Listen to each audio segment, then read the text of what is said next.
One of the great things about Linux is we have so many Linux distributions out there that cater to older hardware. Maybe you're running a really ancient laptop that's 10 years old, 12 years old, maybe even older than that, and it's still running Windows. And Windows, of course, on these ancient pieces of equipment typically runs really, really slow. You'll try to open a web browser or whatever application it may be, and the application takes several minutes to open. I know a lot of you guys have those potato laptops, and if you do, you know what? Get rid of Windows, wipe Windows out on that machine, revive that machine by putting one of these lightweight Linux distributions on it. And today what I'm going to do, I'm going to cover my top 5 Linux distributions for ancient hardware. The first Linux distribution on my top 5 list is going to be Puppy Linux. Now, these are not in any particular order, but Puppy Linux is great because it will run on practically anything because of how extremely lightweight it is and the fact that it has a number of different ISOs available for you to try out, because Puppy Linux is really not a single Linux distribution. Puppy is actually a family of Linux distributions because Puppy has ISOs based off of Ubuntu, which is what we're taking a look at right here with FOSSA Pup 64. This is an Ubuntu LTS version of Puppy Linux. It's 64-bit only, but they have also versions of Puppy that are built off of Debian, off of Void, off of Slackware. Some of those versions have 64-bit or 32-bit ISOs. So if you have a really ancient laptop that only has a 32-bit processor, right, then you go and grab one of those, because honestly, there's not very many Linux distributions these days that still put out 32-bit ISOs. Puppy is one of the very, very few that still does this. One of the cool things about Puppy Linux is that it can run entirely in RAM, so you don't really even need to give it a hard disk space or anything like that. If you have about 300 megabytes of RAM for the 32-bit ISOs, you probably need to double it for the 64-bit ISOs, give it about 600, 700 megs of RAM to run in.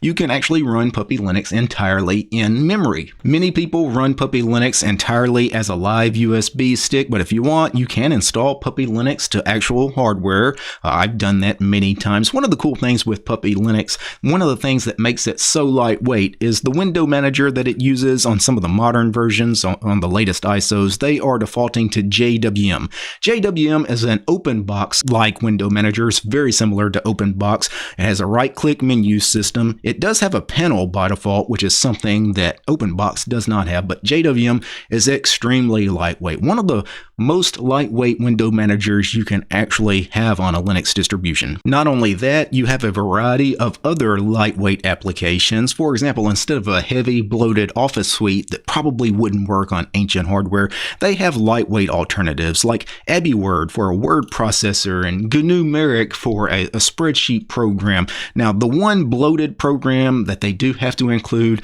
is a modern web browser. Here on this version of Puppy Linux, they include Mozilla Firefox. And obviously, if you're going to use a modern web browser and view modern web pages, unfortunately, you're going to need some RAM. So honestly, if you're going to use Puppy Linux as a normal desktop operating system where you spend most of your time in a web browser on things like social networking sites and things like that, you're not going to be able to just run it in a few hundred megs of RAM, right? You're probably needing at least 4 gigs of RAM on that potato laptop or whatever it is you're trying to run Puppy on.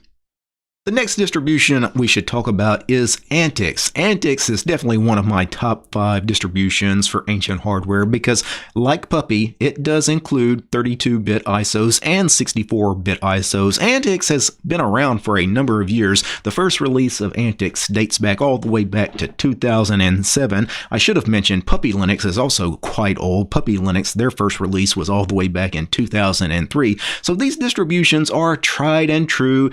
They've been around for nearly 2 decades at this point, so they're not likely to disappear tomorrow. One of the cool things about Antix, it includes some lightweight window managers out of the box. It actually includes a multitude of lightweight window managers because by default it uses IceWM, which we're looking at now. It also includes Fluxbox and JWM just like Puppy, and it also includes a tiling window manager Herbst Lift WM installed out of the box as well if you want to go the tiling route. Antix was originally based on the old Mepis Linux distribution, but it has since now been based off of Debian Stable. Being based off Debian Stable, Antix is quite stable, rock solid. One interesting aspect to Antix is, unlike mainline Debian, Antix does not use systemd for its init system. Rather, they use sysv init still, or they also have an option for you to choose runit as your init system as well. Antix is one of my favorite Linux distributions, not just for old hardware, but also on modern equipment as well. I take a look at Antix a lot on the channel. I keep up with a lot of their releases. As a matter of fact, they had a new release not that long ago, and I actually did a quick installation and first look at the last release of Antix just a few weeks back. So check that out on the channel if you're interested in running Antix.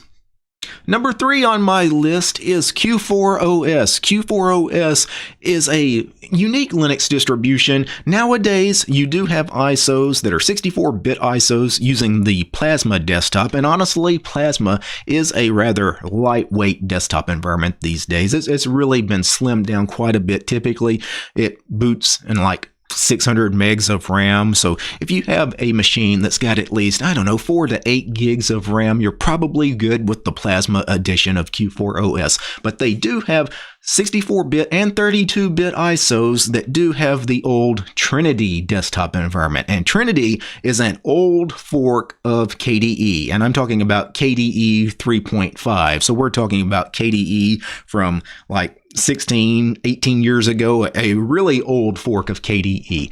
And it is actually still a really nice desktop environment. It's really attractive, the Trinity desktop environment. And again, because it is a older fork of KDE, it runs better on really ancient hardware. So you do have options with Q4OS, with the Trinity desktop or the Plasma desktop, depending on how ancient, how old, how outdated that hardware happens to be. In the past, Q4OS, they did experiment with some LXQt ISOs as well, but those have since been discontinued. And one of the things with Q4OS, whether you're using the Plasma desktop or the Trinity desktop, it is very Windows-like. It really tries to be new user-friendly. So if you're one of those Windows users thinking about coming over to Linux, trying Linux for the first time, Q4OS is a convenient and, quite frankly, a very easy way to get into Linux.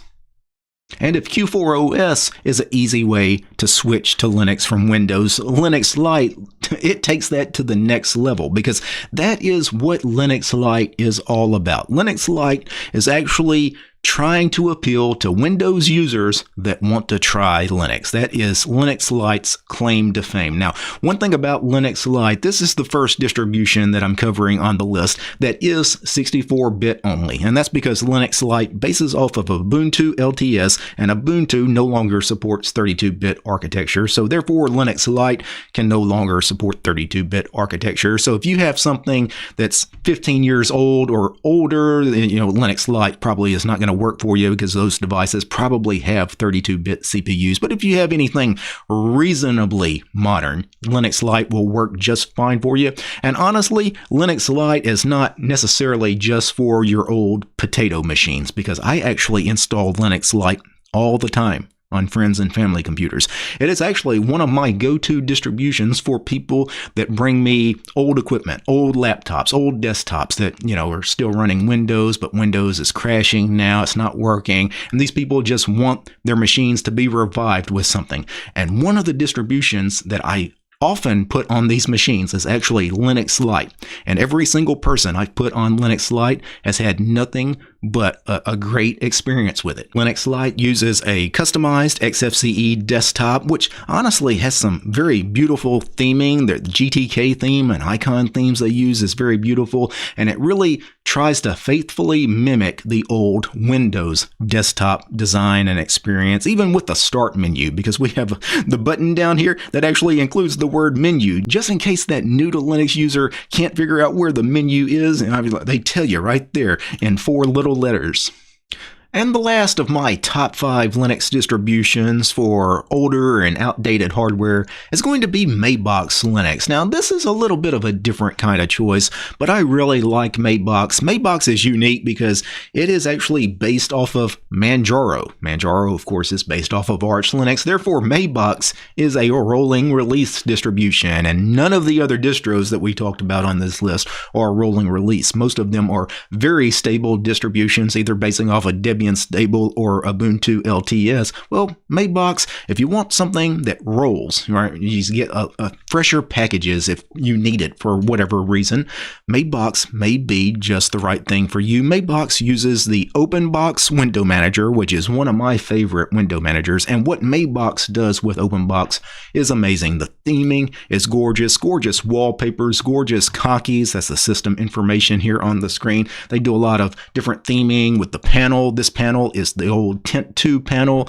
and it comes with a variety of built-in themes that you can switch to. And overall, I would say Mabox, it's one of those distributions if you want to get into not just Linux, but also get into the whole window manager experience where you start customizing a standalone window manager such as OpenBox. Mabox may be the gateway into getting you into window managers. For those of you that have been around Linux long enough to remember the old Crunchbang Linux distribution, that's kind of what Mabox is inspired by. It's inspired by the now dead Crunchbang Linux distribution that was very popular and also used OpenBox and had a lot of fancy scripts and theming and things like that. And that's what Mabox is using. They're using a lot of those old scripts and old utilities that Crunchbang used, and that some of the newer Crunchbang forks like Bunsen Labs also use. So there you have it, my top 5 Linux distributions for your potato laptop. So once again, Puppy Linux, Antix, Q4OS, Linux Lite, and Mabox. And a lot of times when I do these top 5 lists, I have to do an honorable mention. And I think the honorable mention, I shouldn't have to say it because I think you guys know the distribution that I'm going to say. By the way, Arch Linux. And yes, Arch Linux is actually really good on old hardware. It can't be too old though, because Arch Linux is 64-bit only, although there is a fork of Arch Linux that's maintained out there that is 32-bit compatible.